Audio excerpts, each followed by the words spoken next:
Good morning, ladies and gentlemen. Welcome to the workshop on neuroplasticity in occupational therapy. I would first like to introduce our first speaker for the day. He holds an MBBS, MSc, MD in Medical Administration, and is a certified master trainer from Australia, a consultant medical administrator and honorary clinical senior lecturer for the University of Aberdeen, UK. I welcome none other than Dr. Kitsareva Singh, CEO, co-founder, Director Academics, Strategy and International Affairs, to deliver the welcome speech. Dr. Kitsareva, over to you, sir.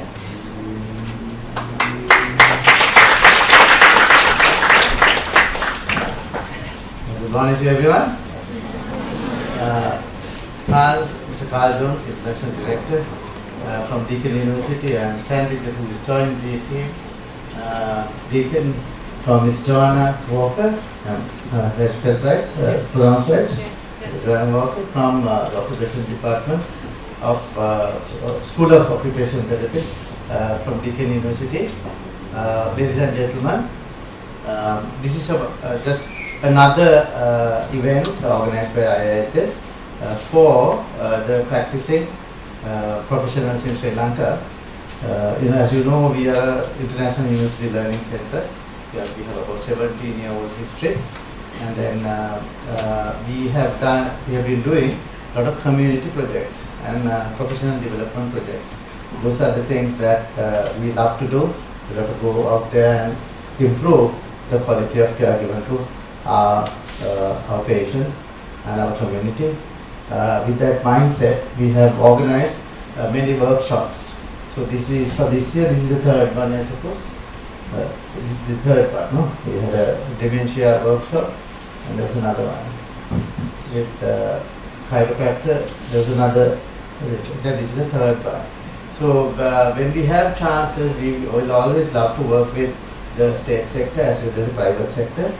Whichever the sector you are, it's the same health system and same all patients with the same all body anatomies and physiologies. So just wanted to mention becoming slightly political, because once the Britishers left us in 1949, they generally did divide and rule policy. And they managed us very well. They did a lot of infrastructure development, and the education came from them. And then we fought, and then we chased them out. And we just celebrated the Independence Day a couple of days ago. Unfortunately, ever since then, we divide ourselves. For the last so many years, how many years ago? Almost 72, we have been fighting each other. So we divide ourselves like racially we divide ourselves, ethnically we divide ourselves, professionally divide ourselves. That's the sad part of it, As I told you, it's the same patient, same system. So I think time has come for us to work together. There's a lot of things to share from our end, your end, international end. So how this whole workshop forum started was we have been visited by every other week excellent professional, maybe a nurse, maybe a professional nurse, maybe a professional physiotherapist, or maybe a medical administrator, and they have a chat with us, and we show the same old presentation that we have, same old videos we have, and they have a nice trip and go off. We go for a dinner and go off. That's it. Then we thought, what is this? Why can't we use them for it's nice to have relationships, but why not share our knowledge? And I'm in the process of talking, we are about to visit Director General of Health Services to Deakin by the end of the month in order to how to get these professional exchanges, maybe student exchanges, professional exchanges between the two countries. I've already spoken to the High Commission of Australia, the previous one. The new one will come, but the administration knows that we are working on projects like this. Already nursing is happening, a lot of things in between the countries, not only with Australia, with Finland, as well as in UK. We are doing a lot of visits. Our professionals are going there, and with Malaysia as well. I don't know whether our professionals from the state and the other sectors know. We have 1,300 government nurses are studying here today, right? They are doing their bachelor's and they are doing their master's here. It's an international degree that we award here. So like this whole forum goes under a team called Bioinquirer. So every year we have 2 conferences from Bioinquirer. That is our professional body. We call it as a global incubator of knowledge. So this is also part of that. So we do conferences, we do workshops, and we do exhibitions, all that community projects that we do. This is one of those. And if you're, wherever you are, just keep in touch with us. We have a technical conference early in the year, probably March, April, and we have a research conference in each November. Now, we have been conducting that for the last 7 years. Already we have published well over 600, 700, something. Every year we publish about over 100 publications. It's starting from the diploma level to the bachelor's, to the master's, to the doctorate. So therefore, if you keep in touch with us and be in Bioinquirer Forum, you can just walk in and talk to this international personnel as well as the local personnel, and we are creating a forum wherever we go to not to divide and work, but to synergize and do something great for the country. So once again I thank for the Deakin University, which we are going to grace the visit of your Vice Chancellor next month. Yes, excellent. So and then our team here, I think our team here who organized this workshop. So let me once again thank all of you being here, being part of it, observe something and give it back to your patients. Thank you.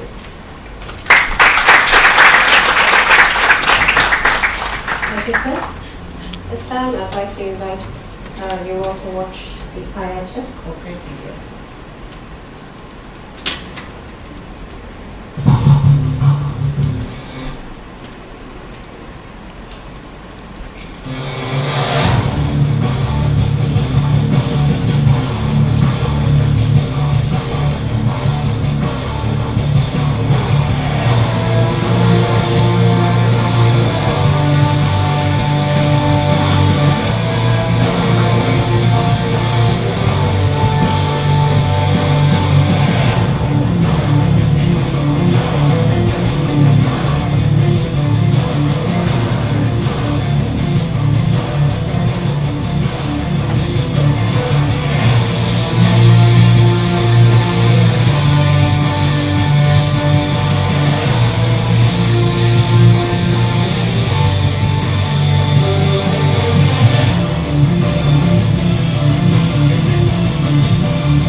We are indeed honored to have the next distinguished speaker for the day, Ms. Johanne Walker. Ms. Johanne graduated as an occupational therapist from La Trobe University, Melbourne, and has been practicing occupational therapy for over 35 years. Over this time, she has developed expertise in the area of neurorehabilitation. In 2008, she gained a master's degree, which investigated different therapy approaches that use principles involved in driving positive neuroplastic changes following acquired brain injury. After a successful career as a clinical therapist, she now works at Deakin University in Geelong and teaches into the occupational therapy program, as well as completing research projects. Here to speak on neuroplasticity and its relevance to occupational therapy, please join me in welcoming Ms. Johanne Walker.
Good morning to everybody, and it's certainly a great honour to be standing here in front of you, and I give my sincere greetings from Australia, particularly Geelong and Deakin University in Australia. I understand that you've all studying a health course, yeah? Is that right, a health course? Maybe some of you don't quite know that occupational therapists are involved in what people need, want or have to do in their everyday lives. So we assist people to get back to those activities or occupations that that are very important to them. So today I'd like to just particularly explore and explain the translation of neuroplastic principles and how we use those principles in occupational therapy. And if we have time, it'd be nice to sort of have a little bit of a discussion. I know you're very well educated and you've probably heard of neuroplasticity and you've got some ideas around neuroplasticity and how we might be using it. So if there is time, it'd be nice to have a bit of a discussion around that. But before we launch into that, I'd just like to give a very brief overview of the occupational therapy curriculum at Deakin University. So here's our map of Australia,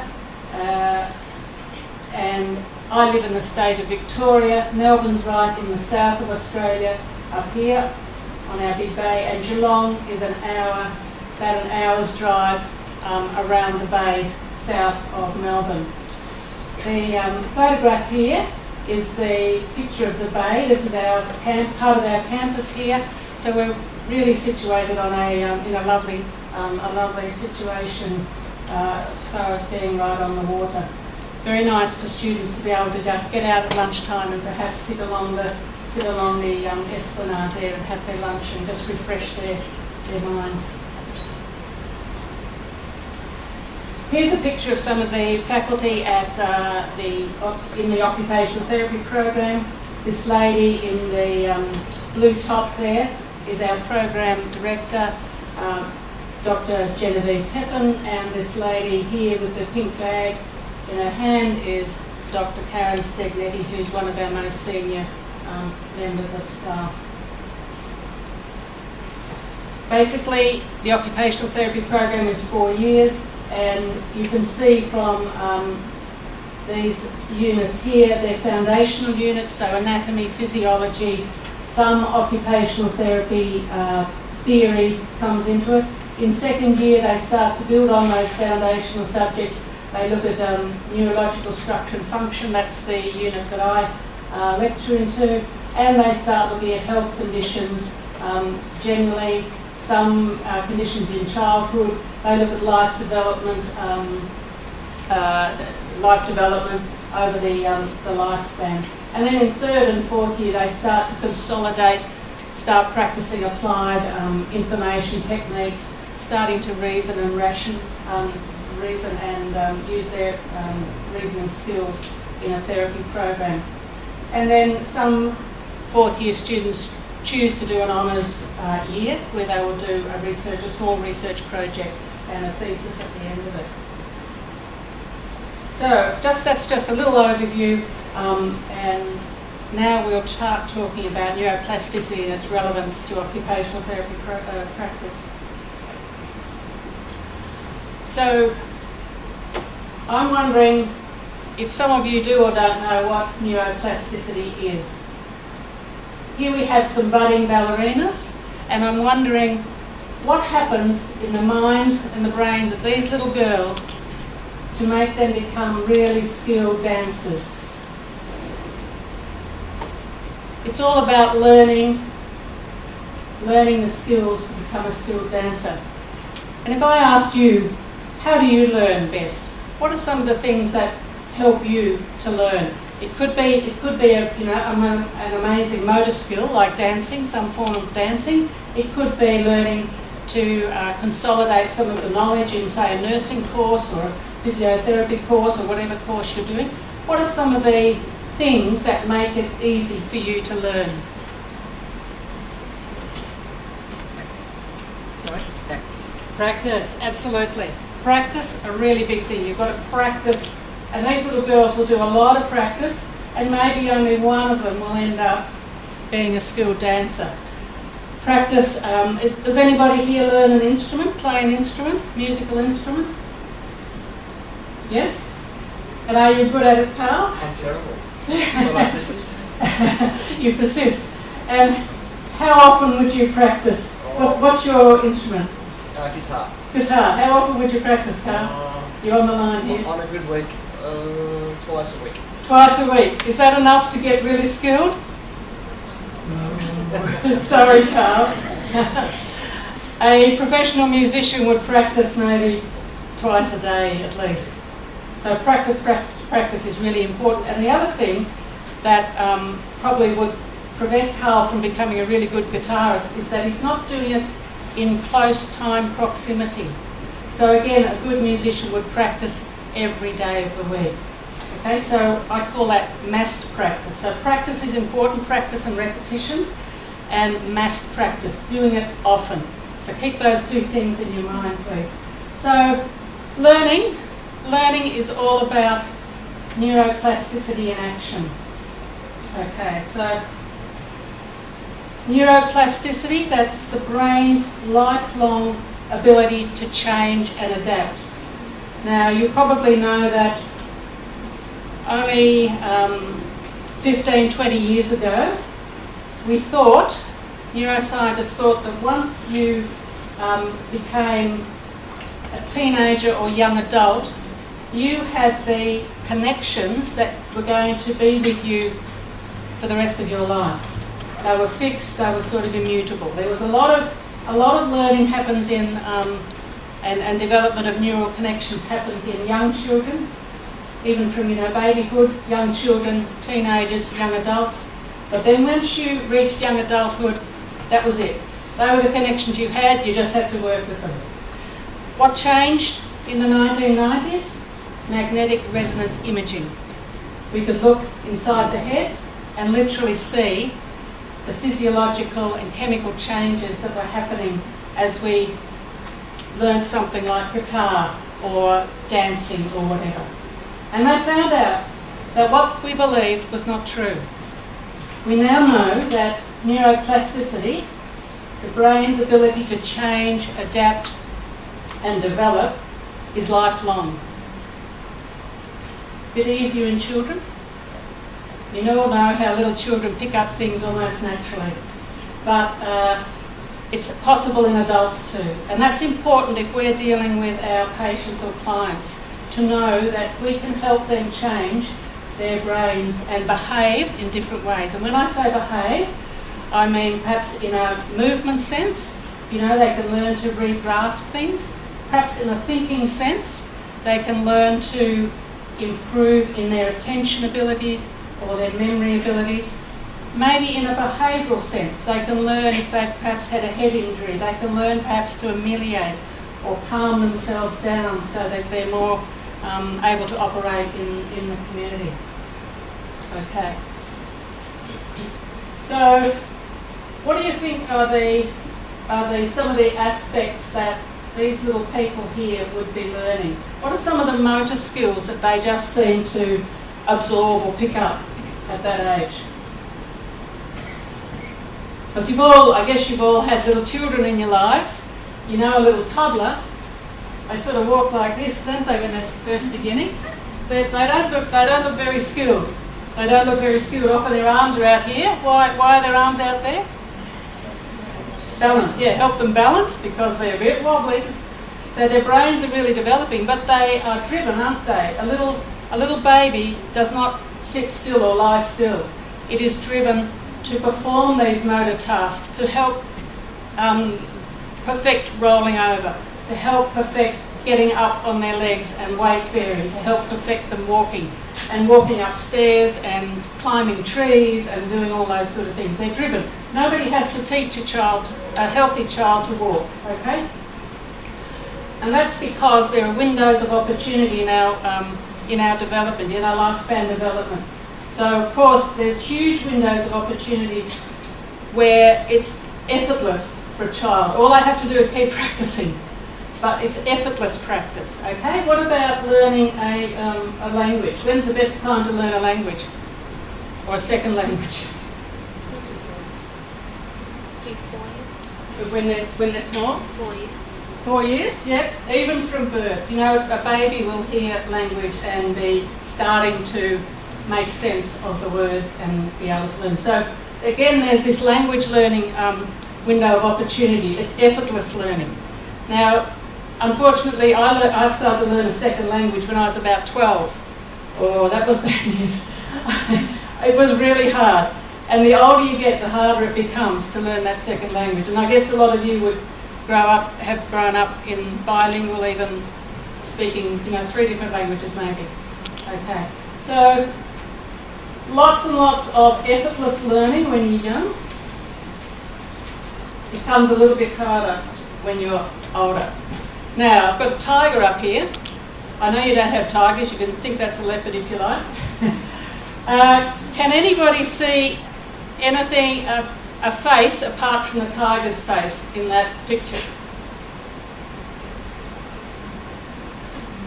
Can anybody see another face? You can? Yeah? Yeah? You can see a face? It's in profile. There's the face. There's the eye, the nose, and the mouth. Okay. You know what? Your brains have just changed. Brain plasticity can happen really, really quickly. And once you get that face, and humans are very, very good at seeking out faces, human faces particularly. Maybe a survival mechanism when we were small, look for a human face. We have a big face recognition area in our brain. Anybody know which part of the brain? Face recognition, which lobe?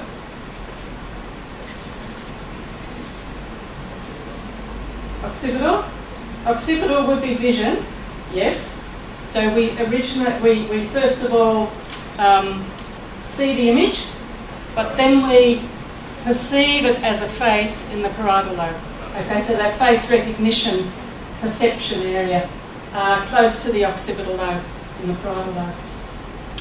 Okay, now I would guarantee, because we're all very good at recognising faces and picking up faces, if I showed you this picture in a year's time, you would all get it immediately. It's that strong. So your brains have just changed, and that's the power of neuroplasticity. So for some things it can happen very quickly.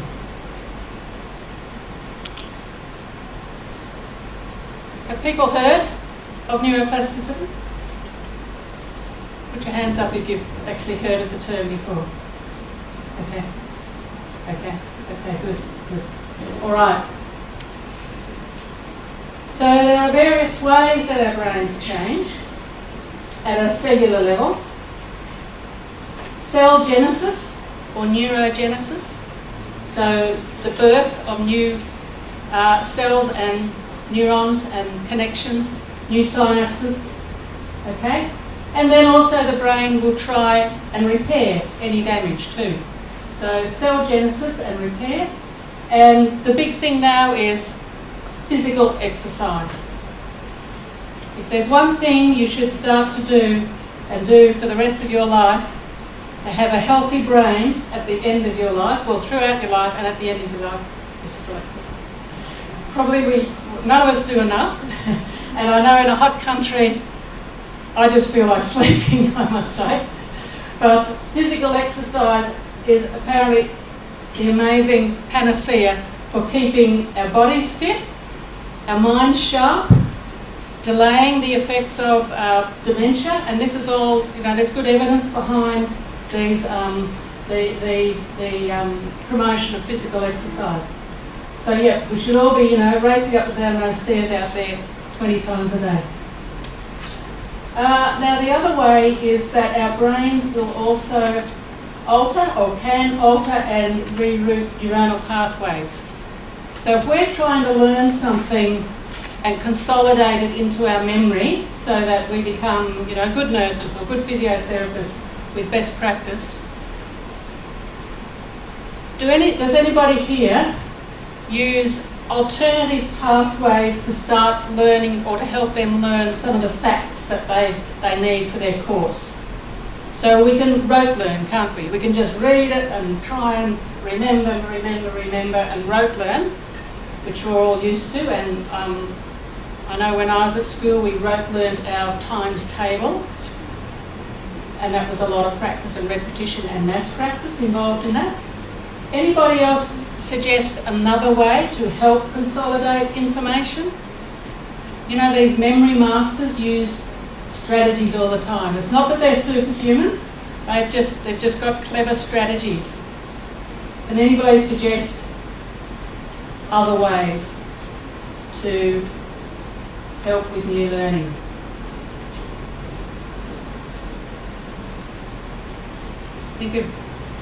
I use visual strategies myself. So as well as perhaps rote learning and repetition, I link information with visual images in my brain related to that particular point. And the more bizarre the image, the better, because that sort of stands out in your brain. So a lot of these memory masters use visual imaging to help them remember facts, many facts. Okay, so that's using or altering my neuronal pathways. The physiotherapists in the room might know with Parkinson's disease, they often get a freezing, don't they? They'll be walking, and then suddenly they'll stop. Oh no, I just can't take that next step. It's part of the condition. Very embarrassing, very difficult functionally for people to do that. One way to help with that is to provide. They now provide belts with little laser beams on them, or the old-fashioned way was to use, say, a white handkerchief, and the person, if they freeze, they can either drop the handkerchief on the ground or switch on the laser belt, so there's a laser image on the floor. And what's that doing? That's rerouting and reminding their visual pathways. They're using another pathway to help them take that next step. So sophisticated techniques like that which in a way, once you understand them, are not so sophisticated. They're just, okay, that makes sense. Okay, so rerouting and using alternative pathways is one way that neuroplasticity can happen, and we can consolidate learning. And then, of course, there's the formation of new neuronal connections. So actually forming new connections. And they now know that even adults form new brain cells. We used to think, we talked about stem cells and all that, but adults can now form new brain cells. So there are various ways that neuroplasticity can operate in healthy people, and we use that information with our clients as well. All right, if it was all that easy, we'd all be amazing people right to our very last day. However, there is a little bit of an issue as we get older. So what happens if we go back to that slide with the young people in it? What's happening at a physiological level in their brains? What's happening as they develop? So particularly through young childhood, ages 12, 13, right through to about 25, some say even 30 years old. What's happening in the physiological process? What's happening to the axons in the brain? There's a word and it starts with M. Myelination, yes. So myelination is that development of a fatty sheath around the axons. So that speeds up the efficiency of the axons by about 100 times. But it slows down the ability to learn. So that's one reason why older brains are a little bit limited in reorganising themselves due to myelination. Oops, sorry. Let's just go back and press the wrong button. All right. However, as I said before, we never actually lose that capacity to grow new spines as we get older. So even older people, you've probably all got examples of people in your own lives that are quite middle-aged or older who've picked up a new skill. Anybody got an example? Older person in your life who's actually picked up a new skill? I can tell you I've had to pick up plenty of new computer skills, because when I was at school, no such things as computers, IT just didn't exist. So I've had to learn that in my sort of middle age and even there's skills that you pick up all the time. New learning happening all the time. Okay, so older brains a little bit limited in that new learning compared to younger brains. Here's a graph that can show you. So we've got birth along the bottom and age 70 years up here. So the blue line is the effort, that physiological effort required to make new connections, to relearn. And you can see the effort is really low down here. And then when we get to about 25, 30, so anybody over 30 in this room, sorry, you've passed your prime as far as learning goes. And it becomes more and more effortful as people get older. And likewise, these windows of opportunity or experience of a child is really, the brain plasticity changes are really high, and then it tails off as we get older as well.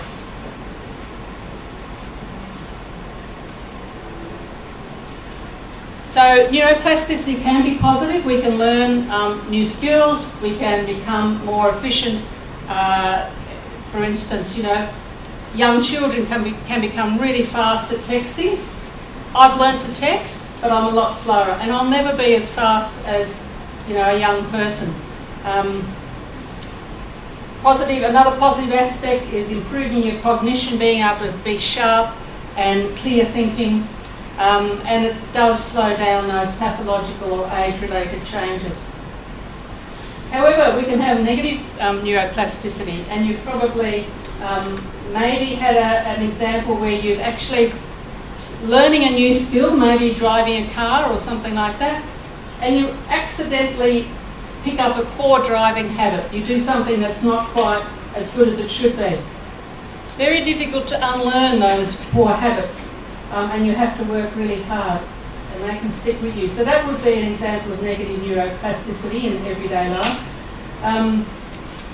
Again, one of the negative aspects of neuroplasticity can be, as we get older, if we don't use our muscles, if we don't use our brain, if we don't challenge ourselves, in other words, we lose it. If we don't use it, we lose it, okay? And again, that's, again, a aspect of negative neuroplasticity. So that's why we all need to keep physically active, we all need to perhaps challenge our minds cognitively and socially and all sorts of things like that. Another one that perhaps the physiotherapist might be familiar with is phantom pain post an amputation.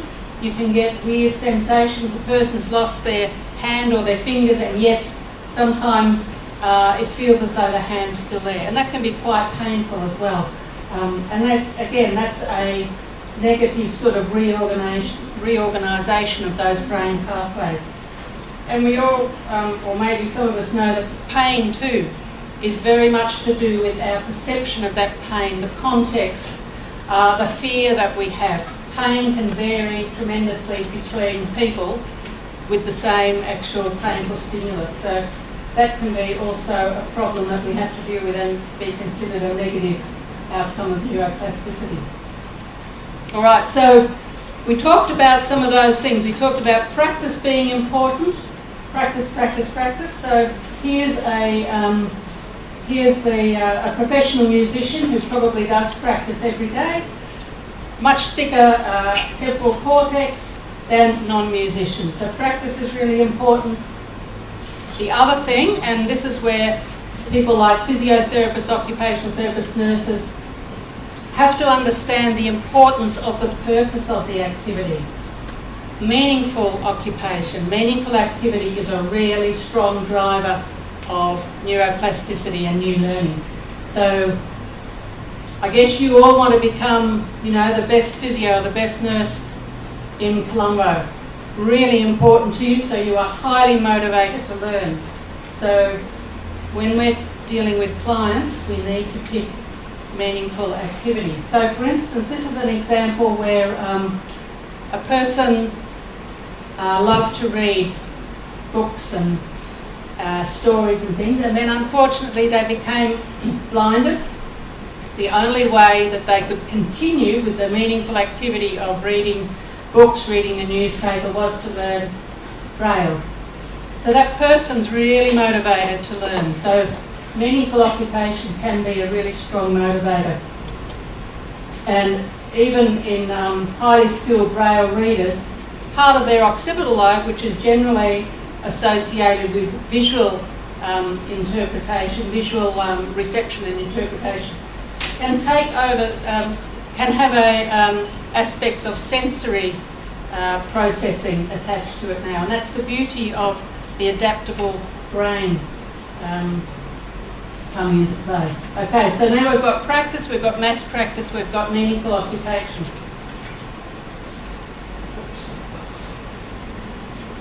So these are the factors that can drive positive neuroplasticity.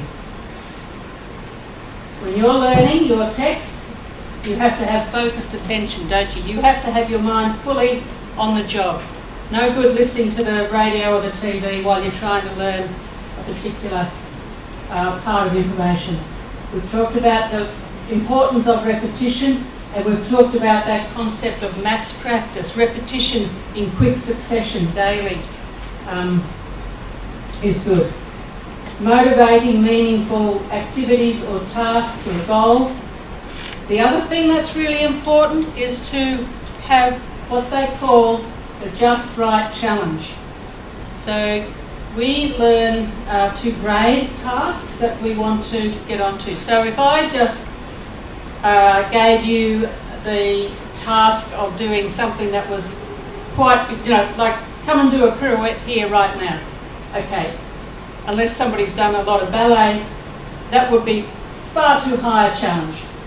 We need to downgrade the challenge and get the just right challenge. You need to be challenged, because if you're not challenged, you're going to get bored, your mind switches off. You don't want to be over-challenged, because then it becomes so overwhelming that, again, your mind just switches off and you don't focus and you don't try. So that's where a lot of clinical reasoning comes in about what would be the just right challenge for that person. And once they've mastered that task, you might be teaching somebody to reach forward for to pick up a cup or something. You might start proximally at the shoulder and just get them bringing their shoulder forward into flexion to start with. That might be enough of a challenge. Then you can add the other elements of the movement as they achieve those challenges and tasks. So graded challenge, just right challenge.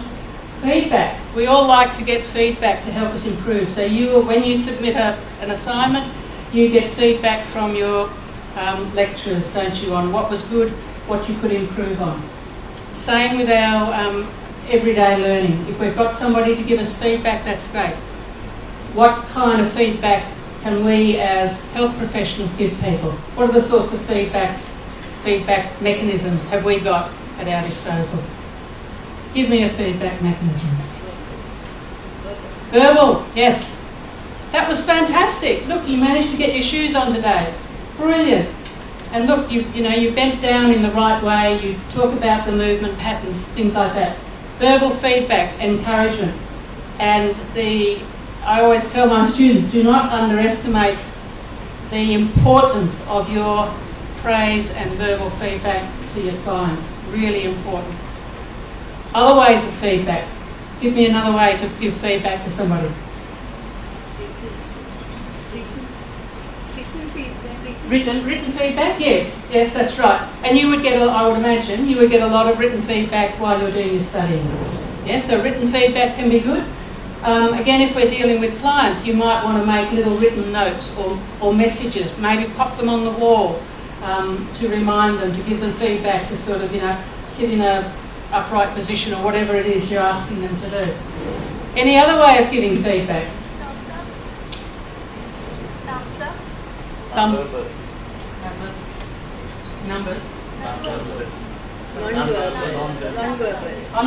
Non-verbal. Yeah. What do you mean by non-verbal? Smiling. Thumbs up. Oh, thumbs up. Yeah. Okay. So yeah, good. Okay, I see what you mean. Thumbs up. Right. Yes. Good.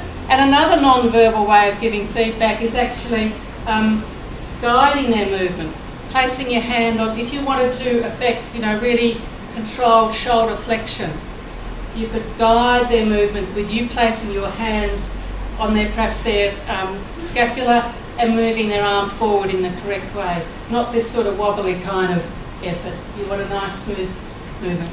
You could also use another non-verbal way, if you wanted them to start learning to reach forward, you could put a bit of tape on the table. So it's a nice visual marker that gives them the feedback of that's the line we want you to take. Not any old sort of wobbly line, please. Yeah, so lots and lots of different ways to give feedback, and feedback is really good quality feedback to make a big difference.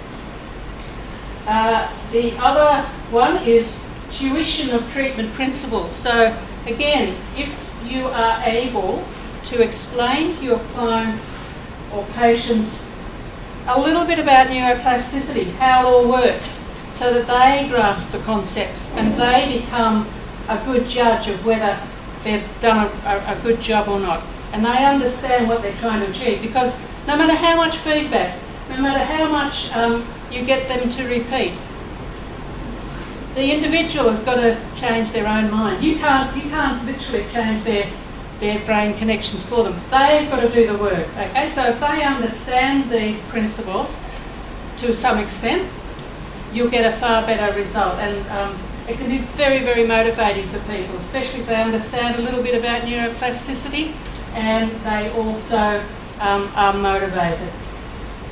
Okay, and the last one is if you can bring in a variety of stimuli because that keeps people interested. It helps them generalise one skill to perhaps another.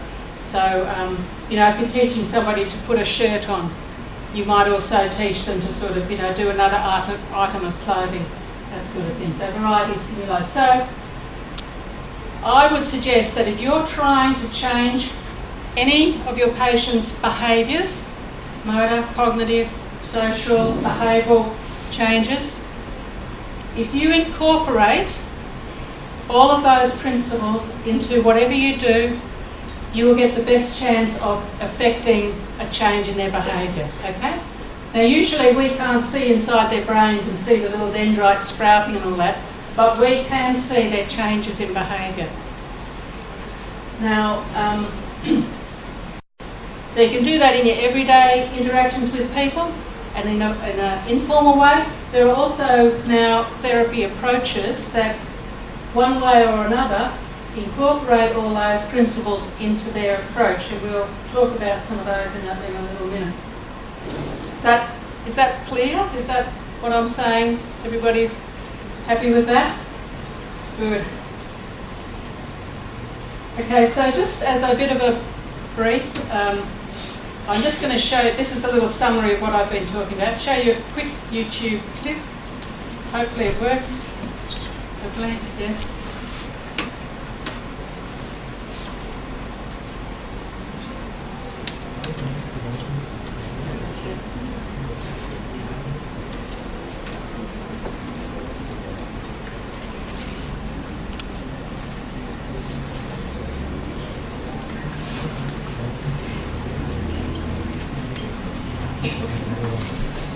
But for most of the 20th century, scientists thought that the brain's malleability was lost by adulthood. If that's true, then my brain now is the same as it was in that last picture when I was in high school, despite the years that have passed and all the experiences I've had since then. In 1913, neuroanatomist Santiago Ramon y Cajal wrote that the nerve path is ended and immutable. Everything may die, he wrote. Nothing may be regenerated. But we've learned a lot about the brain since then, and we're starting to realize the adult brain is more dynamic than we ever imagined. Our earliest understanding of brain development came from experiments on animals. Blocking vision in one eye early in life dramatically reduced the representation of that eye in the brain, and could even cause blindness. But blocking an eye later in life had no such effect on the brain or vision. So the same treatment that caused change in the young did not cause change in the adult brain. Then neurologists began to realize that large-scale alterations to the brain or body, such as traumatic injury, did cause changes in the adult brain. We'll come back to our unfortunate amputee in a minute. But first, how does the brain rewire itself? The neuroscientist Paul Bach-y-Rita illustrated this process with a metaphor about getting from one place to another. I need to get from my office here in brain mapping over to my seminar here in Haynes Hall, but I've got a problem. My usual route is blocked by construction. So how am I going to get to my seminar? Well, let's find out. She begins by trying alternative routes. A similar rerouting process occurs in the brain after a traumatic injury. Just like a person finding a new path, the neurons affected by the injury rewire themselves.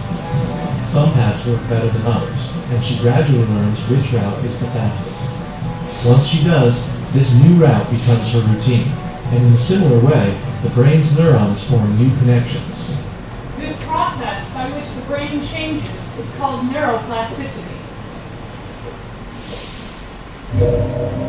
If a person has a limb amputated, the brain still expects to receive sensory input from the limb. Neighboring parts of the brain reroute input to the areas representing the missing limb.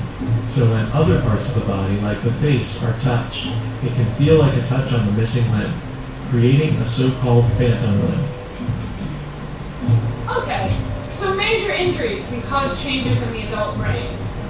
But what about more benign, everyday activities?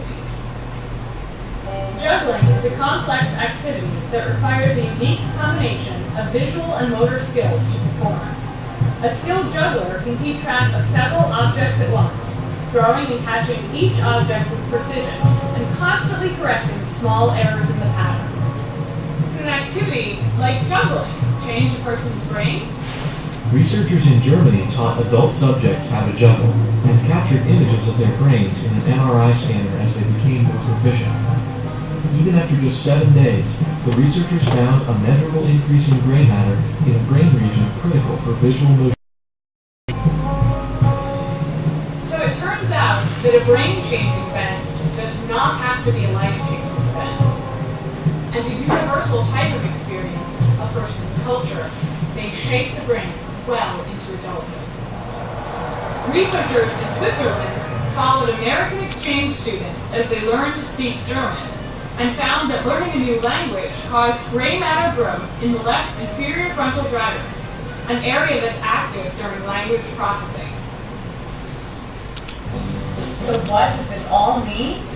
It means our brains are more dynamic than we ever imagined, even just a few decades ago. They have the potential for incredible recovery after injury, and they can be shaped by our experiences even in adulthood. All as the result of an amazing process called neuroplasticity.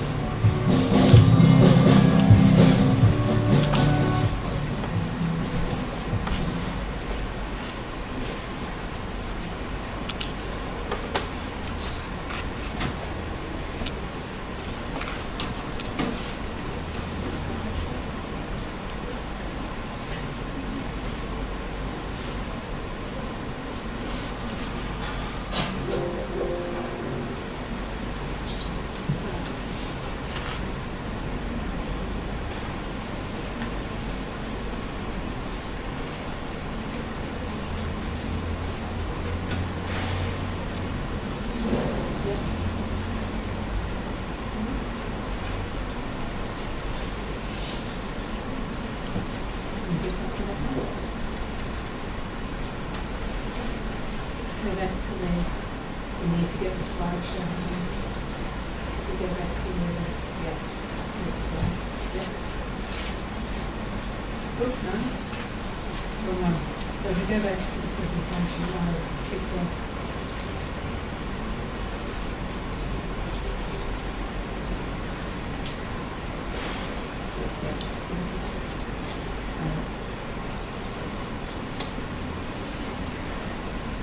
We need to go back to one to get the what's up there. All right, let's just get ourselves to the point again. Yep. Okay. So now I want to concentrate. So we've talked about healthy brains and how they can change and be flexible. Do the same principles apply after some kind of brain damage, neurological problem? So something like stroke or traumatic head injury or even degenerative diseases like multiple sclerosis or Parkinson's disease. Things like infections. Yes, these neuroplastic principles are still at play and they can work. When we've had injury, the brain will try to, especially at an event like a stroke or a traumatic head injury. So there's been a healthy person and then suddenly there's been a neurological event and we've now got some brain injury or brain damage. So just like when we cut ourselves on our arms, we get an area of inflammation, sometimes edema. The same thing will happen after a lesion in the brain. So you can see that black area is the area of lesion, and you probably know, I'm sure, that there's an area of edema around that lesion area due to leakage of accumulation of intracellular fluid, leakage of different fluids from the damaged blood vessels. So we get inflammation in the brain, and that inflammation can actually press on axons, and if the axon is squashed and compressed, it's not going to transmit. Okay, so it'll be a period of, some sort of paralysis. But the brain tries to heal itself. So one of those mechanisms is that the inflammation gradually reduces over a period, acute period of stroke, maybe 3 months, something like that. Acute period is where the brain is sort of reducing inflammation and trying to settle down. And we know, don't we, that you can see sometimes in that acute episode of period of stroke, you can see some just automatic improvement in the person. So that's happening in the brain. And what's also is happening are the therapy approaches, your work with the client as well to help them do these rerouting improvements and changes in behaviour. So that's one mechanism that happens after the brain is injured. The other thing that can happen is synaptogenesis. So it can try and repair. So it tries to repair, the brain will try and repair injured axons by regeneration or sprouting. And it will also try and do the rewiring or the collateral sprouting. So repair is regenerative synaptogenesis and collateral sprouting is reactive synaptogenesis. So they will try and innovate areas that are left vacant. So the brain itself is trying to do its best to improve by reduction of edema and these regenerative repair and rewiring aspects. So here's repair. The little dendrites are trying to re-sprout and grow sprouts, and that's what happened when you saw that tiger's face. Little dendritic spines sort of sprouted in your brain. And then also the rewiring is when it sends out a collateral to another neuron and it forms a new synapse. So the brain's trying to do that as well as the efforts of therapists. We know too that there's a lot of drugs that are given after an event, and they all help with that process as well. So there's a lot of information and a lot of things happening very quickly. All right, so if it was all honky-dory and easy, there would be probably patients that come in a really injured state and walk out the door almost 100%, if not 100%. Now we all know that really doesn't happen, and it's incredibly complex, and there are factors that can also affect the recovery of function. So a person's age, remember myelination, remember that effortful learning that has to go on as we get older. It becomes harder to relearn, re-sprout and reconnect. So age and maturation of the person's system can make a difference.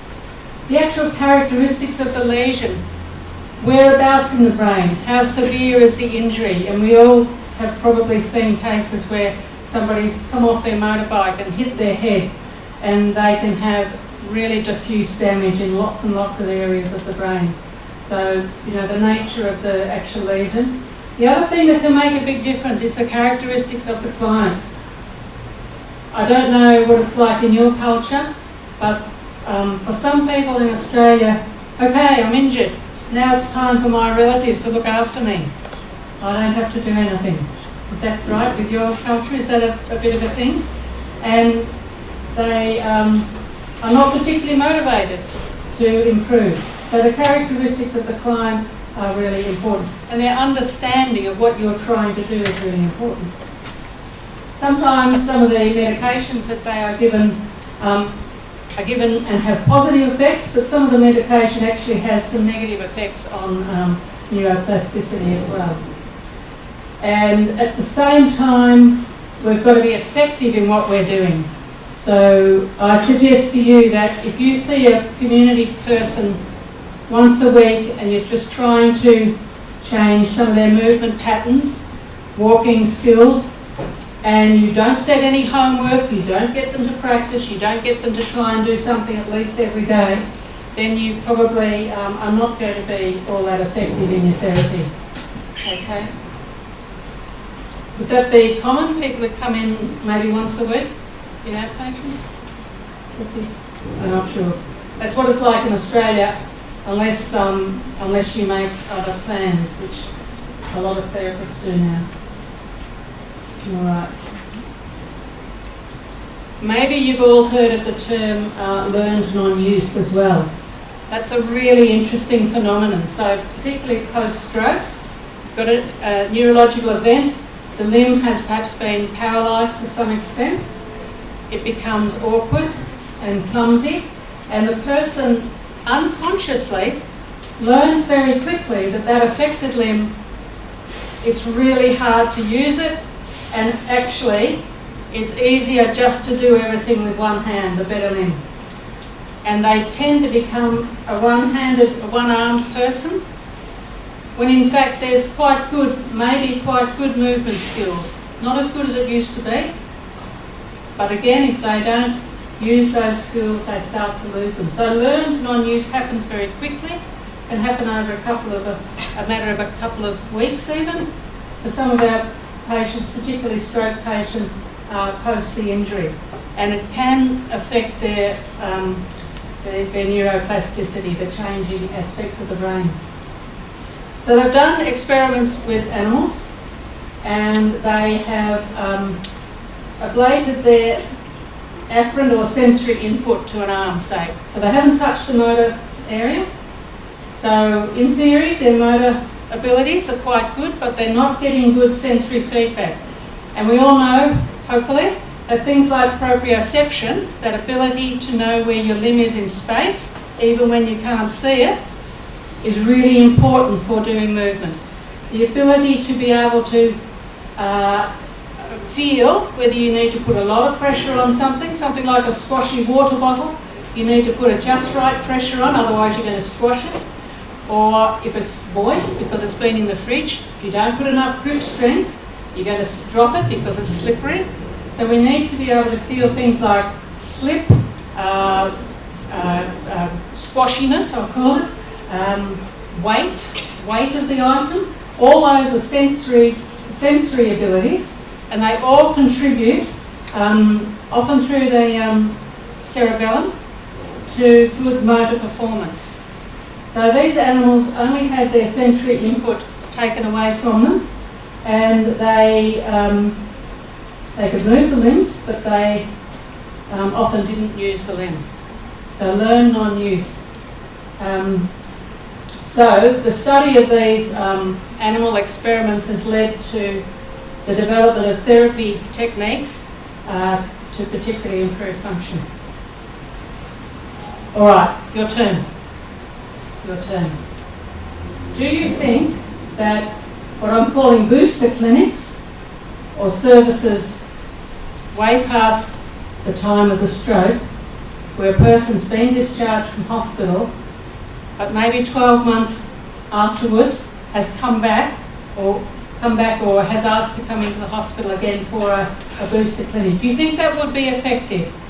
Would it be an effective use of resources, your resources, government money, to bring somebody back for a bit more treatment after they've been at home for maybe 12 months? Will they have the ability to perhaps benefit from therapy? 50% chance of being right. Yes or no? Who says yes? Who says no?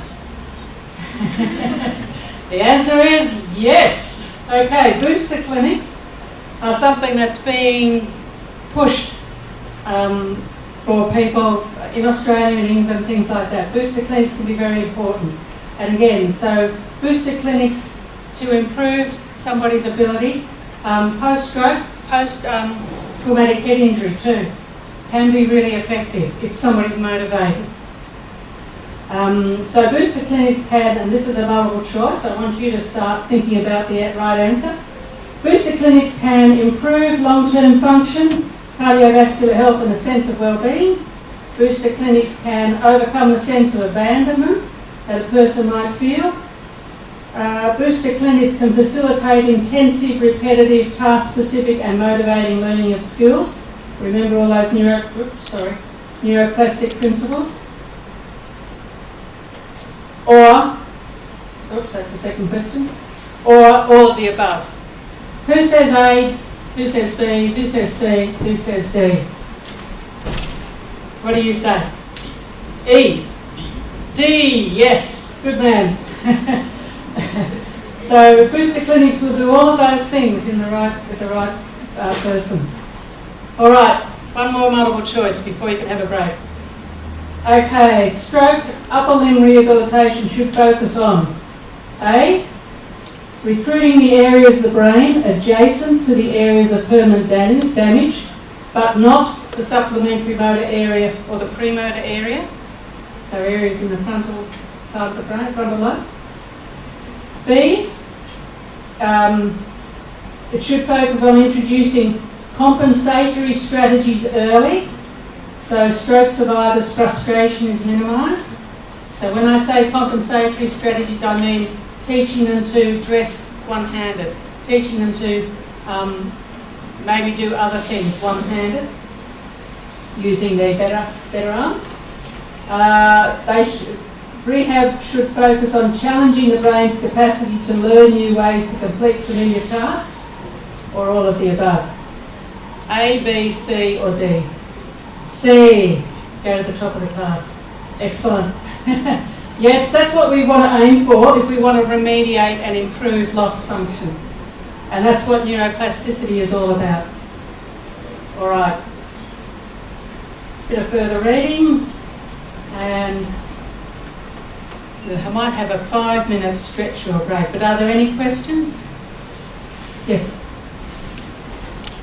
I have to ask that in the first quiz, then if the time is so lengthy, like 1 year, Yes. because in our practice we are training the patients, Yes. in 3 months time for the booster clinics. Yes. Will it be more effective when the booster clinic is taken within the short time period too?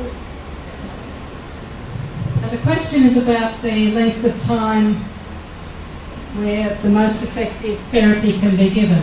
So clearly in the acute phase, if we talk about stroke, if you can get in early and do effective therapy using neuroplastic principles, you'll have a really good chance of improving things, given some of those factors, their age, their motivation, things like that.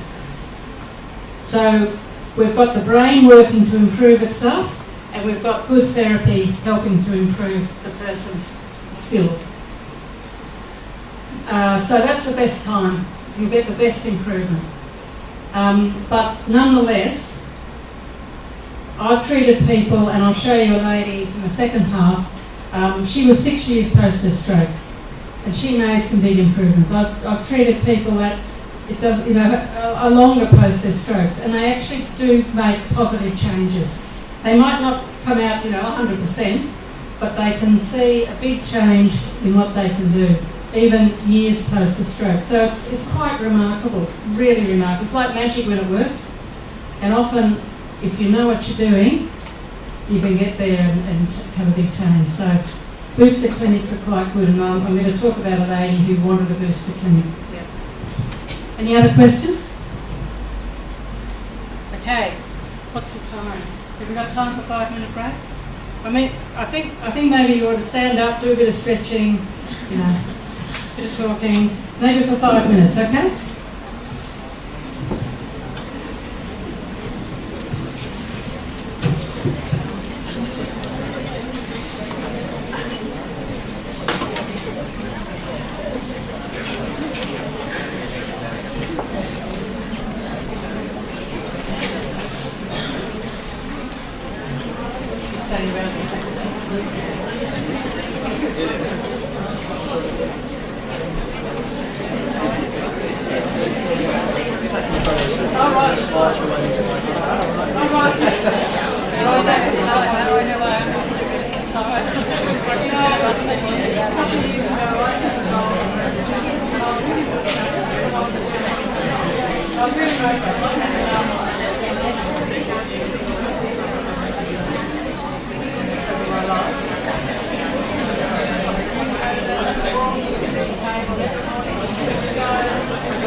Right, hopefully you've had a bit of a refresh, and we'll go on to talk about some cases. So some of the techniques, I just want to talk to you about this lady Margaret up here. Margaret was a lady that I treated in her own home. She had a stroke 6 years ago, had therapy at the time as an inpatient. She had good therapy and then was discharged to her own home, living by herself. It was her non-dominant left arm that was affected, and she had very limited active range of movement, and she had a bit of spasticity in her left wrist. So basically, it was, not an easy arm, and she had learnt in those days, she had learned a lot of compensatory strategies. So she was effectively a one-handed person. 6 years later, in her own home, very determined woman, very intelligent woman, very switched on, and very determined. She took the initiative and was interested in improving, so she went to her doctor and said, I want some more therapy. In other words, I want to boost the clinic. I've heard, but she kept her mind on the ball, I've heard that I can still improve. So she did. I'll just show you some slides of Margaret washing dishes, because she used to do things like, dress herself, shower herself, wash her dishes. She used to get a cleaning lady in for the heavier cleaning, things like that. A couple of times a week the lady would come in and help her. But basically, she had this fluffy cat, which is a prize-winning cat. No kidding, its white hair was about that long, I swear. She loved the cat, so she loved to brush her cat as well. Okay, so have a look at Margaret. I'm sorry the slides are really a bit dark, but here's Margaret at the kitchen sink, and she's washing the dishes. We'll just go back again. So here's Margaret using the cloth to wash the dishes, putting a plate across to drain on that side. So you can see that Margaret is operating as a one-handed person, basically. So there's quite a bit of learned non-use that's happened with Margaret. All right, so we've worked out some goals for Margaret, and again, as an occupational therapist, it's very occupation-focused goals. So long-term, Margaret wanted to improve the function in her left arm and decrease the pain in her right shoulder, so over 6 weeks.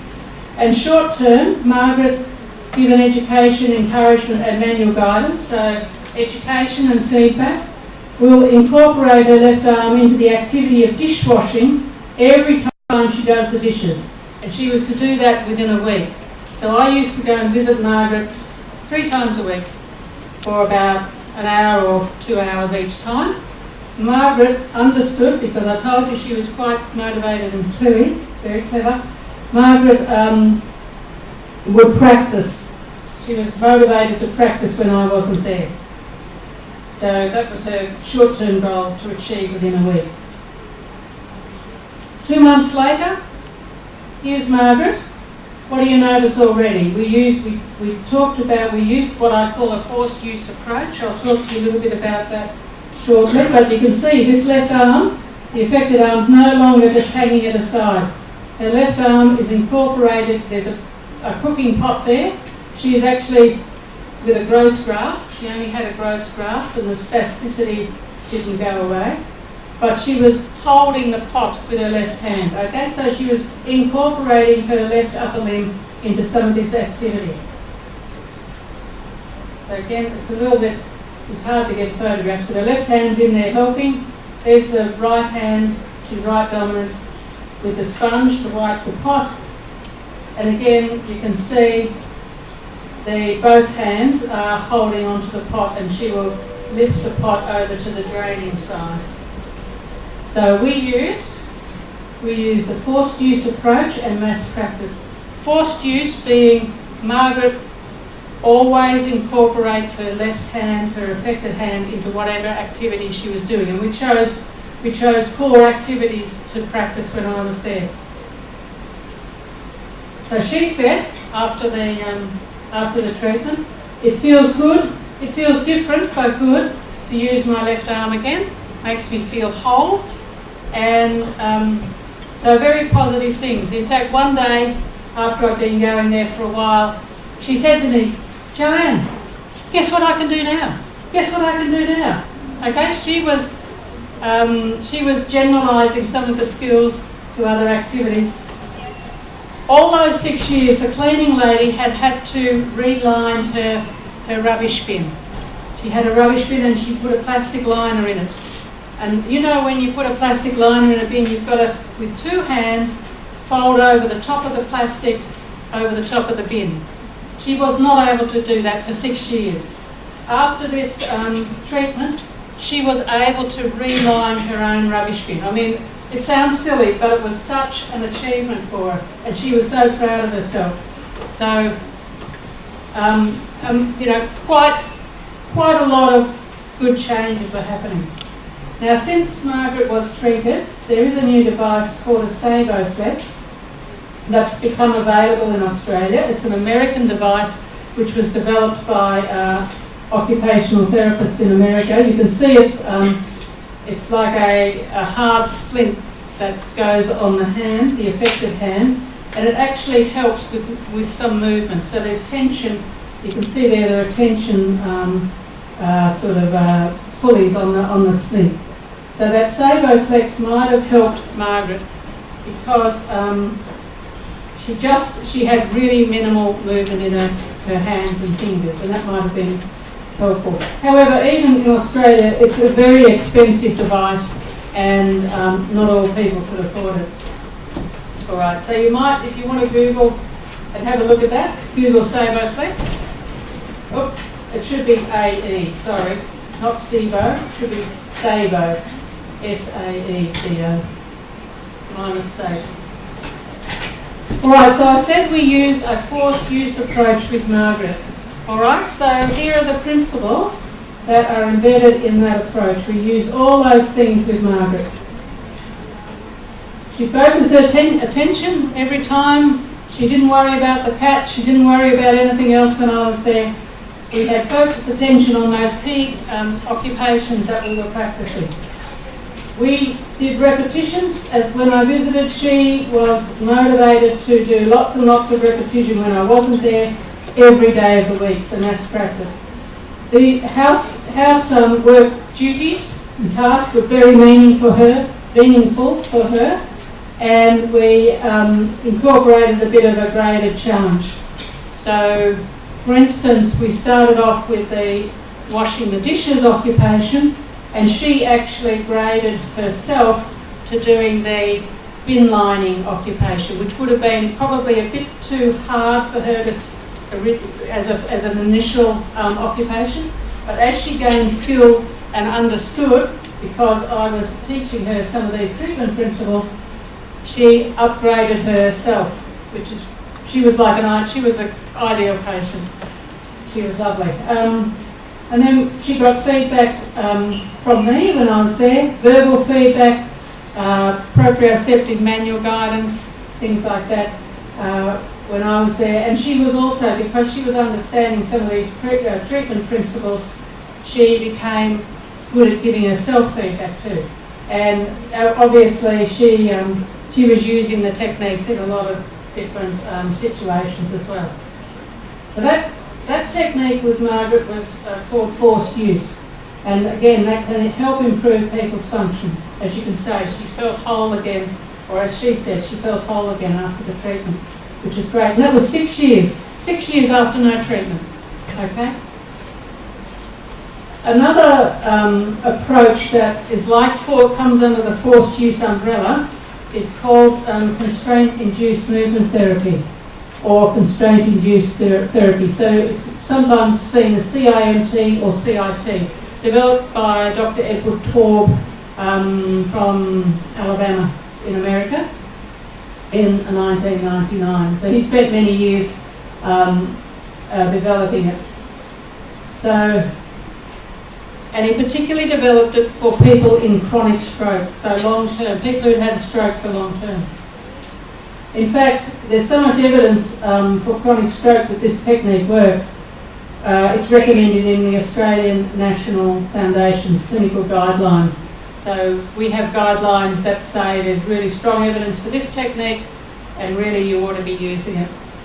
This is not rocket science. This is something that I would think, physiotherapists or anybody else in this room who's trying to achieve functional changes in people could pick up pretty easily with a bit of reading.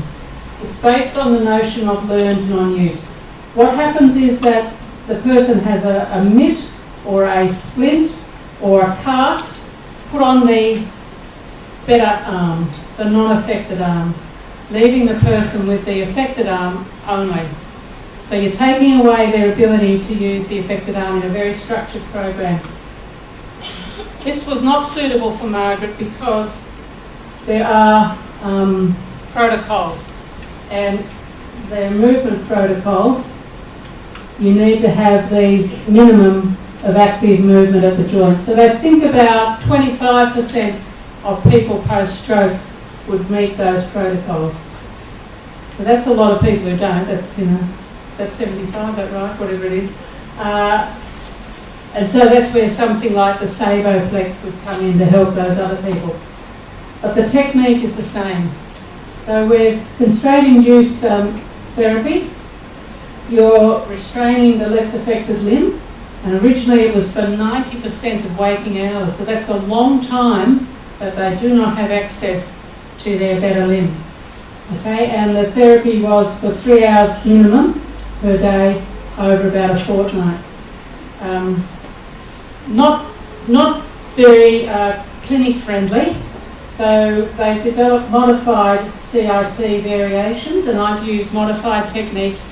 So Margaret I saw 3 times a week. Other patients I've seen 3 times a week, so they come into a clinic maybe. We do these practice activities for perhaps a couple of hours. I give them they have to sign a contract with me that they will do X number of activities or occupations at home for X period of time, so as much as possible. So they have to invest in this because, like I said before, only they can change what's happening in here. You can go blue in the face, but you're not actually going to change it. It's up to them. So there's a lot, if you read the literature, there's a lot of modified constraint-induced movement therapy techniques. And basically it's forcing people to use their affected limb. And again, it can work like magic if everything comes together. So here's again a little YouTube clip. It's children using the forced use approach, similar to Margaret, and it's just a delightful video of children that have got cerebral palsy and they present with a hemiplegia. Hopefully this will work. Yes.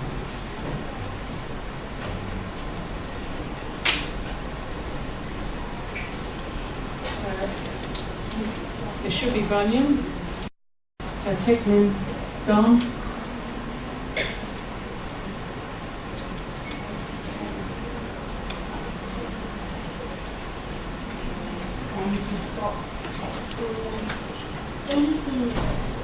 Just start again. For kids like Ella, even simple tasks like getting dressed can be hard. Carrying plates, opening the bottle, sandwich box.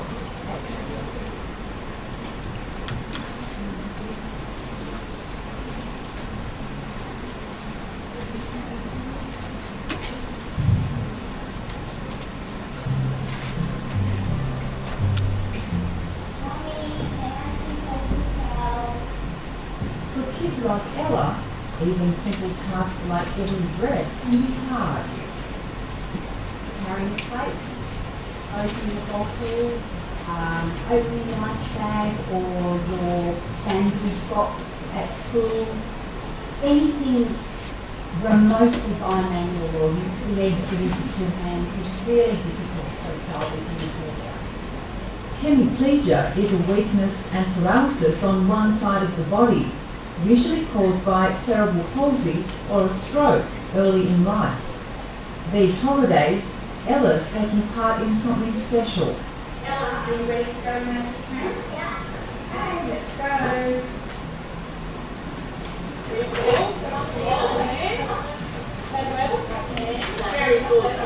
For the first time, Australian kids with hemiplegia are learning tricks from magicians alongside occupational therapists. For 10 days, they practice close-up magic tricks designed to use both hands. I did it! I like doing tricks so I can show my sister and my mum and dad. I don't know what to do. It's helpful, it's educational, and it's fun. Because they're so new to the magic, it's a bit like occupational therapy by stealth. In a good way.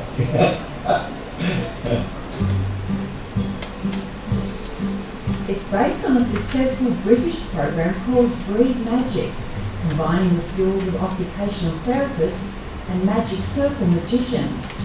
They always say, like, why do you have a broken hand? They always say that. I don't have a broken hand, do I? It's just hemiplegia, isn't it? Kids taking part have seen a major improvement in how well they can use their hands. When you watch a magic trick, you see something that you think is impossible. These children, a lot of their life, they've been told things are impossible. Things feel impossible. It's impossible to use that hand and arm. It feels impossible to be good at this or be able to do that. But we shift that mentality because they realise the impossible is possible. At the camp, kids have to use both hands for everything they do, carefully watched by their therapists. You want to have a hole and there's nothing in it and the rope is normal. Firstly, when I started, I couldn't use my right hand as much, but now I can use it much better. And here it's saying, I love magic camp. Mum. He doesn't realise he's holding a tray with two hands with lunch and learning daily living skills as well. They call it the Amazing Magic Camp and it's amazing for so many different reasons really. Turn it over before you pull it out. You know? At the end of the day, they can be great little magicians, but if they go home feeling better about themselves, more self-confident, and importantly, can use their hands in their everyday lives to make their lives more manageable and better, then that's what we want to go home with. And we've had children in the UK who moved up in their reading groups and their writing groups at school, and when the teachers say to them why, they say because nothing's impossible. And teaching them that is almost just as valuable, if not more valuable, than actually the fine motor skills in their hands.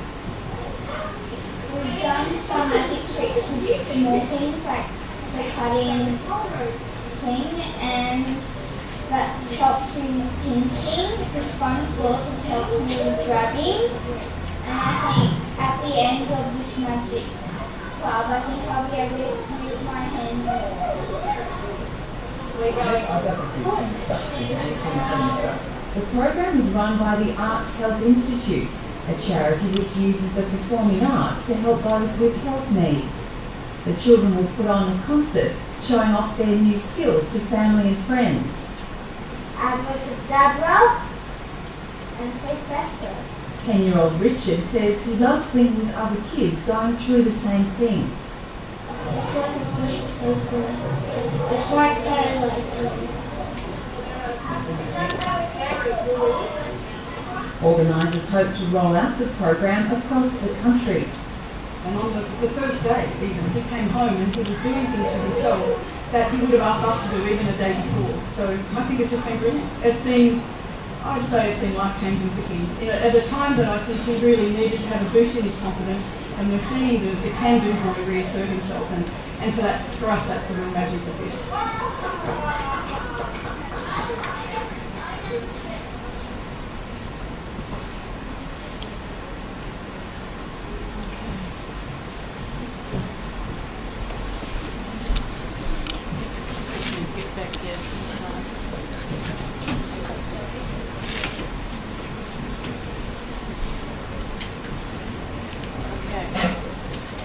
So a lovely program. So there are professional magicians There was an occupational therapy or therapist ratio of 1:1. The children came for 10 days, so every day for 10 days, mass practice. Lots and lots of fun, motivating activities, and feedback from the therapist. So what were the changes in improvement with those children? It was improvement in bilateral hand upper limb function. It was improvement in self-efficacy, confidence, ability to say, hey, I can do other things too. She said that some of those children improve in their reading and writing skills at school. And also the other element was that the children were all in a group, and they thought, they get a lot of social encouragement, I suppose, and benefits out of that, and the feeling that I'm not the only one in this boat, which is good. So that was using a forced use approach. So all the time the therapists were encouraging the children to use two hands, even the act of clapping. There was one scene where they were sitting around clapping and doing that. So whereas previously they would have been more of a unilateral people. All right, so your turn. What are the main elements of forced use or constraint-induced therapy? Forcing them to use the affected side. It may be they can use both arms, or it may be that they have enough movement in their affected limb that they can actually have their unaffected limb restrained for the treatment period. Yep. If you are using a restraint, if you're using CIT, what could an OT do to the if the task was a bimanual one, such as cutting up vegetables? So we all know when we cut up vegetables, you've got to hold the potato and you've got to cut with the knife. So you're using two hands. If we're restraining one of those hands, oops, sorry. Oops, go back. Yep, if we're restraining one of those hands, what could you do as a therapist to get over that problem? Adaptivities. And we can use some adaptive devices. Adaptive equipment. Adaptive equipment, yeah. So you could use a little prong board or a clamp, and those pieces of equipment are around, so they would act as the holding hand. Yep. Or, in fact, the therapist could actually hold the potato. Have to be careful. Watch carefully, focused attention. So there are ways around people doing tasks that need two hands, but then at the moment in therapy they're only using one hand because the better hand has been restrained. What do you think are the benefits of doing a forced use in a group, like those children? What are the benefits? Why not just treat those children one-on-one? Sharing, motivating, much more fun, a little bit of competition. Oh, I better keep going, he's doing it, why can't I? Yeah, all those sort of things. So if you can have a small group, that's probably a good thing. How could an OT grade a task to be more or less challenging? So you've just got to think about how you would grade those tasks, your reasoning skills. For instance, picking up the plate. So I think if you can remember on the video, a child was encouraged, he originally picked up his plate just with one hand, and the therapist whispered in his ear, because the therapist is tracking the child all the time, use two hands. So, and he picked it up in a fairly gross way. He wasn't, how we normally pick up a plate with a sort of a lateral pincer grip, or on both sides? He was using that with his better hand, and he's using a very gross grip. After a couple of days of getting him to use both hands, you could start saying, okay, now have a look at this hand. How are you doing with that hand? Try using the same grip. A little bit of manual guidance, a bit of feedback. So that's how you would upgrade to get the child more and more precise with what they're doing, the way they're handling things. Okay, so I just love that video. It's great. And in Australia, a lot of children, often with cerebral palsy, are treated in that, either using a forced use or a CIMT approach. Not rocket science, you know, the principles are sort of fairly easy to understand. All right, just to finish off, a couple of other therapy approaches that perhaps require a little bit more thought and learning from the therapist. With cognitive rehabilitation, there's now, and there's a YouTube tip, I don't think we've got time to use that, to view that, but I think you've been given the notes if you want to, if you're interested. You could follow that link or just Google Brain HQ. Brain HQ has been developed in the United States with a team of neuroscientists. There's really good evidence behind their cognitive programs.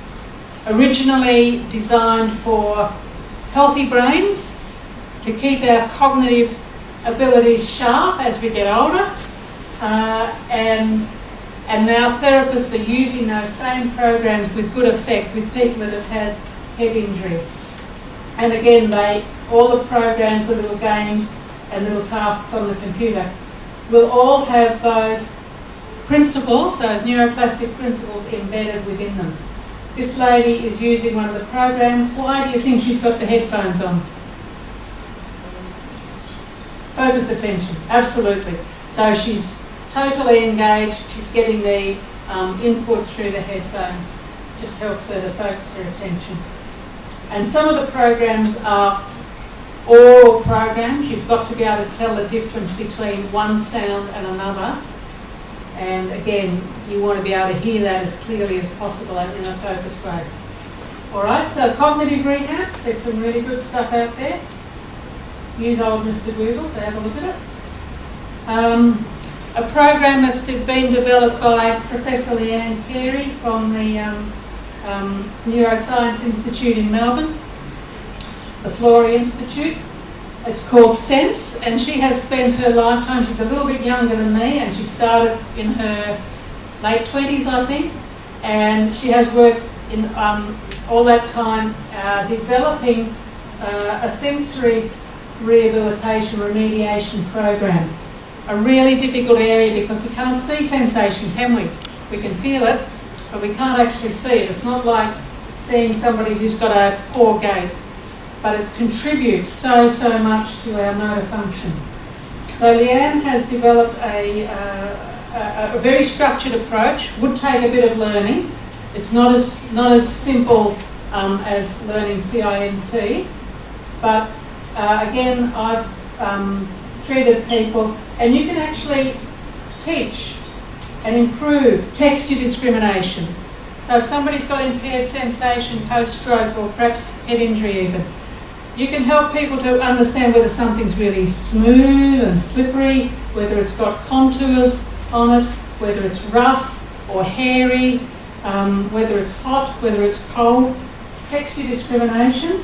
You can also improve their limb position sense or proprioception. Again, if you want to put earrings in, all the ladies in this room have probably got earrings. If you haven't got a mirror, you do it with your proprioceptive abilities, don't you? Or, if you want to comb your hair and you haven't got a mirror, you know exactly what you're doing because of sound proprioception. So again, really important sense for motor performance.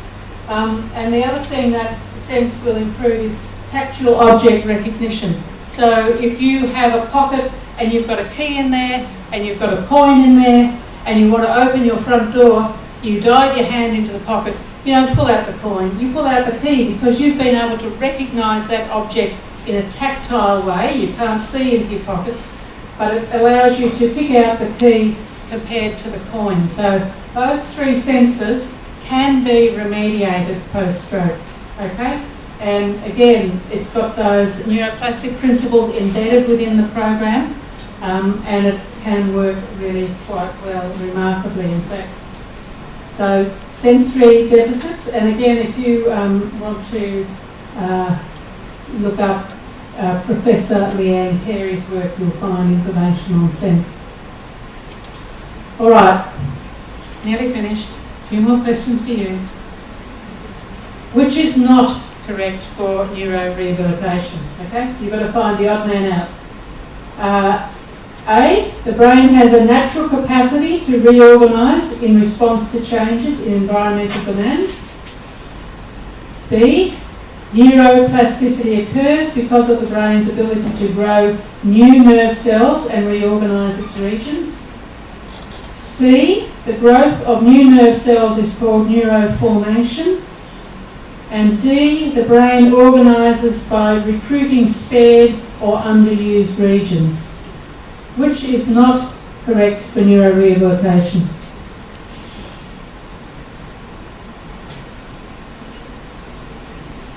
Somebody up the back.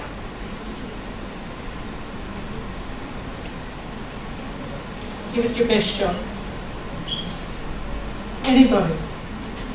C, absolutely. It's called, so Neurogenesis, okay? So is the correct name. So all those things, neurorehabilitation will incorporate A, B and D. All right, see the face? Got it immediately? Yep. All right, just a few references, and there's some of Professor Carey's work down there, recent work. She has a lot of PhD students that work with her, or she supervises. That's it. Any questions? All now brilliantly understanding the neuroplastic principles. Going to incorporate them into your own lives, as well as your clients, your patients? Hope so. All right, well, thank you for listening, and I really enjoyed it. Oh, you have a quick, right, here we go. We've got a question. So, the therapy for, in CBT, we use cognitive behavioral therapy, we use mass practice, reduce the not good behavior. So cognitive behavioural therapy. Yes. Yeah. What is the difference between the mass practice here and we use mass practice in CBT? Yeah, so this lady's talking about cognitive behavioural therapy, so in people with mental health issues. We use mass practice to reduce the unfavorable behavior. Yes, so that's another example of approach that incorporates all those principles within it. Yeah, so you're actually doing all that stuff I'm talking about. Well done. Yeah, any therapy approach that is effective, and they've tested it, with good evidence, you will find those principles. If you try to change behaviour, you will find those principles incorporated within them. And you can incorporate. It doesn't have to be a structured approach like CBT. It can be just simple activities like reteaching, putting on a sari or something like that. Yeah, it's magic. It's great. Yeah. Any other questions? What about the mirror therapy? Mirror therapy. Mirror therapy. Okay. Yeah, I avoided mirror therapy. Not a lot of evidence about mirror therapy for neurorehabilitation yet. Some people are very interested in it though, and some people use mirror therapy to just help the brain with some of the movement patterns. So it's emerging. Whether it'll be as effective as some of the other techniques, I'm not sure. Yeah, so mirror therapy. Is it not connected with the neuroplasticity? Yes. You would certainly be looking at neuroplasticity, because with mirror therapy you put the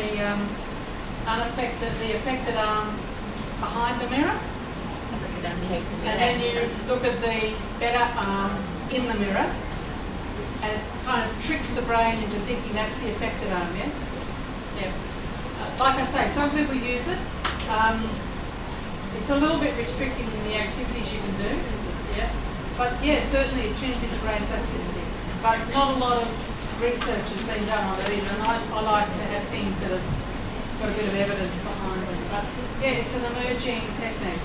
Yeah, there are other ones, but we've run out of time. Yeah, mirror therapy is interesting. Watch that space. And also backward changing activities. Sorry, that was when we think about the receiving practice of CV child. Here in up here I believe that first we are completing full activity by the therapist. Here then we are breaking it down steps. Then child has to do that least part. Yes. So the therapist in backward chaining, that's what it's called, will be downgrading the challenge. So we talk about the just right challenge. So for that child, again, this is not a sort of formal structured approach so much that you must do this, and this in this order. It's you as a skilled therapist using your reasoning and clinical reasoning skills. So you would then choose for that particular child what the best just right challenge is, and then upgrade as they improve. And I would suggest that if you then did the mass practice and did all the rest of it, you get the best result. So yeah, it's in everything. Any other questions? Okay, good luck. Oh, right. So how does this neuroplasticity works with Alzheimer's disease and dementia? Okay. What was the first condition? Alzheimer's. Oh, Alzheimer's, okay. Okay, so the neurogenerative, the question was about neurogenerative conditions such as Alzheimer's or general dementia. Again, the research is in its infancy, but there is some evidence to say that if you start using intensity in treatment, that you can get some maintenance of skills. You're probably not going to alter the fact that the person's got Alzheimer's, but you can stave it off. Okay, you can help them stay at a better level for longer. Maintain. Yep, that's right. And in fact, they're beginning to look at conditions like MS and Parkinson's, which when I was learning, and not so many years ago, it was sort of, okay, you've got this sort of horrible condition, unfortunately you're just going to go downhill with it. That's not the case. If you can get in early for those conditions, MS and Parkinson's, and you do some of these intensive sort of therapies using those principles, again, you can actually get improvements, if not good maintenance. So very motivating for people. You know, that notion of self-efficacy and confidence, really important as well. So yeah, in those sort of neurodegenerative conditions, again, therapists are beginning to look at it and start doing research and programs. So I don't know whether you've heard of dance programs for Parkinson's. You've heard of those programs? Yeah, yep, okay. Physiotherapists are very interested in that. They're coming on stream and they're rolling them out. And now I've heard about intensive and their intensive programs. They go for it and they go hard, but they're fun. Okay, because dancing is a pleasant activity. You've got to have a whole lot of things together. And those sort of intensive programs are now being developed for people with MS as well. Yeah, so it's an exciting time to be a young therapist, I can tell you. When I was, the age of most people in this room, it was sort of like, this isn't really working. And now it's a really exciting time because they've now got a lot of these techniques that do work. They can be really effective if you take it and learn and use it with people, motivated people. Okay, all done, all silent. We've got to wind it up, folks. But very nice to talk to you, and maybe I might see you again in Australia. Who knows? Okay.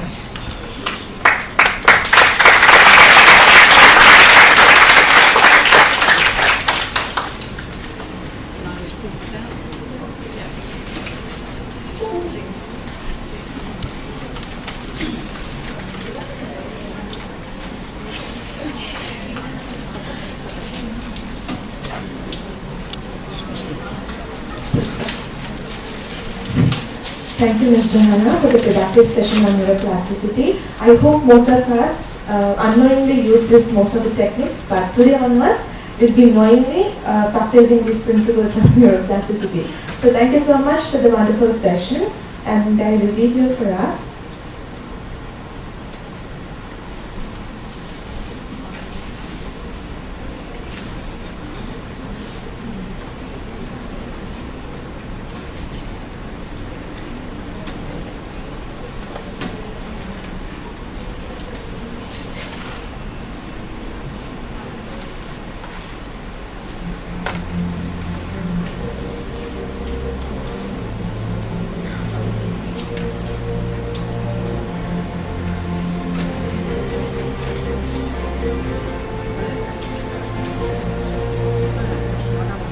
think that the 40 years that I've been coming to this campus to do a whole range of activities in teaching and learning, the change is phenomenal.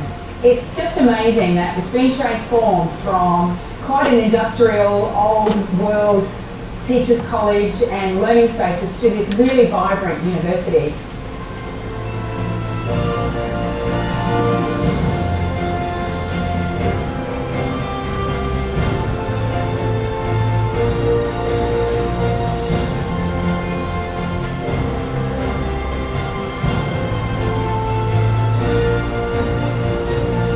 My favourite thing about the Burwood campus is it's like a little village. There's everything that you need here.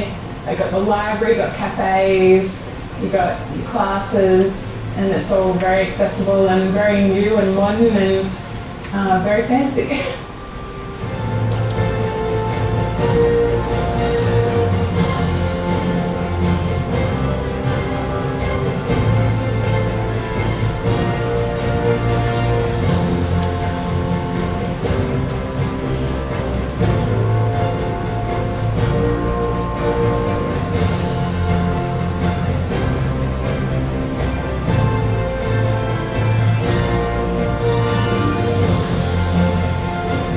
I've been involved in the shaping and development of the Burwood campus for about 5 years now, just as we brought in a whole new strategic plan to reimagine the future of Deakin and East Burwood campus into the 21st century. So over that 5-year period we have done some amazing transformation with the beautiful rich buildings that we've had, but to renew them in a way that's going to really meet our needs into the future.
I would like to invite Mr. Carl Jones, International Manager, Deakin University, to deliver a speech.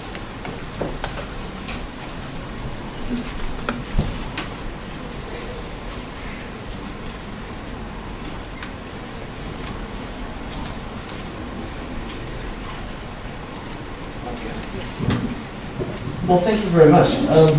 Particular thanks to you, Johanne. That was a terrific presentation. What struck me about that was it's so broadly applicable to all sorts of aspects of life. So some might have observed me. I was sitting there taking photos of some of the key slides. I'm going to practice my guitar every day now, and I'm going to teach my 7-year-old boy to juggle. So that was terrific. Thank you so much for coming so far and giving this presentation. As many of you know, Deakin and IIHS have been involved in a very thoroughgoing partnership for some 8 or 9 years now. Deakin is one of the most active Australian universities in Sri Lanka, but also this region. And we have many partners here in Colombo and across Sri Lanka. But I think our partnership with IIHS is the one that I'm most proud of. Not only has it provided terrific innovative pathways for Sri Lankan students, but there's a real meeting of values with the relationship. Originally, it was a 3+1 nursing arrangement, and that was that pathway is about 6 or 7 years old, and now we're seeing students not only come through that pathway, not only become terrifically successful and popular members of our university campuses in Melbourne and Geelong and also Warrnambool. But some of the graduates from that pathway program have found fantastic careers post-study, and it's just wonderful to see the relationship prosper from what was fairly humble beginnings. I mean, originally this was quite a small place, and the partnership was big on ambition, but not a lot of people had been through it. So it's wonderful to come back here and see what a terrific pathway we've put in place. Also, the partnership has expanded into other discipline areas, so biomedical science. We're hoping perhaps one day IT, sports science, and also we've broadened it in such a way where we're involved and have been for some time now in short-term study programs for our students and community development programs too. So it's something that we're very proud of at Deakin. And I guess the partnership reflects what is a sense of shared values. What's always impressed me about IIHS is its commitment to serving its community here in Sri Lanka, but also it's always had its mind in the global sphere in terms of bringing its research and bringing its students to the world, and that's something that Deakin very much shares. So once again, thank you, Johanne. You've written another page in our chapter of cooperation. Good on you. And thanks all for participating, and your questions were fantastic. I'm glad I sort of answered the first question, does anyone play guitar? Because after that it went all a bit over my head. But that was terrific. So thank you very much.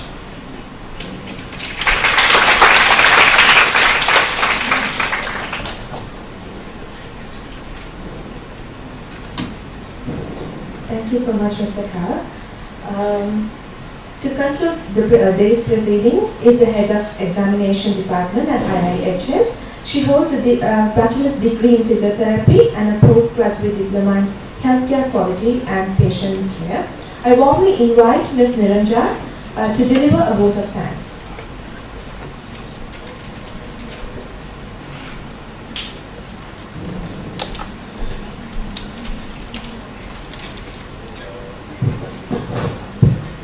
Good morning, everybody.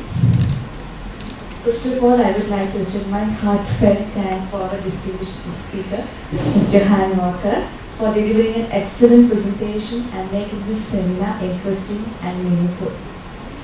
I would also like to thank Dr. Kitsuri Kadirisinha for his contribution, guidance for making this event successful.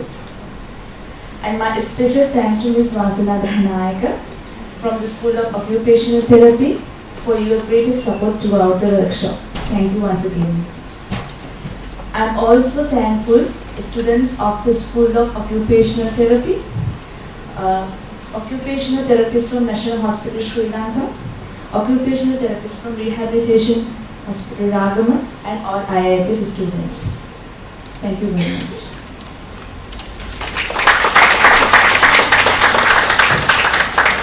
Thank you, Ms. Niranjan. At this time, we would like to give out a token of appreciation to our distinguished speaker, Ms. Johanne Walker. So that I would like to invite Dr. Kitsuri Kadirisinha, CEO and co-founder of IIHS, to give away the token.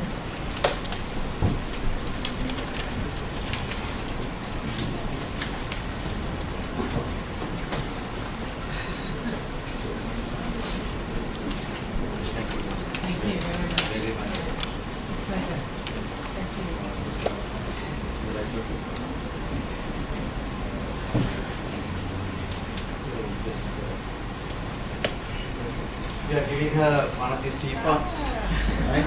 So we brand it. This is one of the. I managed to get it from one of the Dampoto porcelain. They have made it for a present for one of the Saudi kings. So I immediately went and got things done. Yes, it's a teacup. You have the pot on top. Just want to show it to you. Yeah, it's nice. That's something. And some tea as well. Yes, so today you put in the tray for that's of course. Well, this is nice and expected, and we have the best tea. And it's been a pleasure. It's been a pleasure to speak with you. Thank you. And all the best.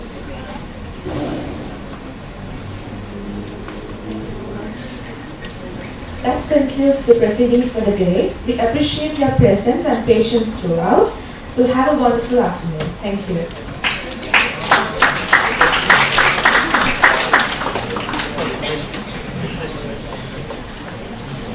So there are some refreshments out there being served, so you can go and have. Thank you so much.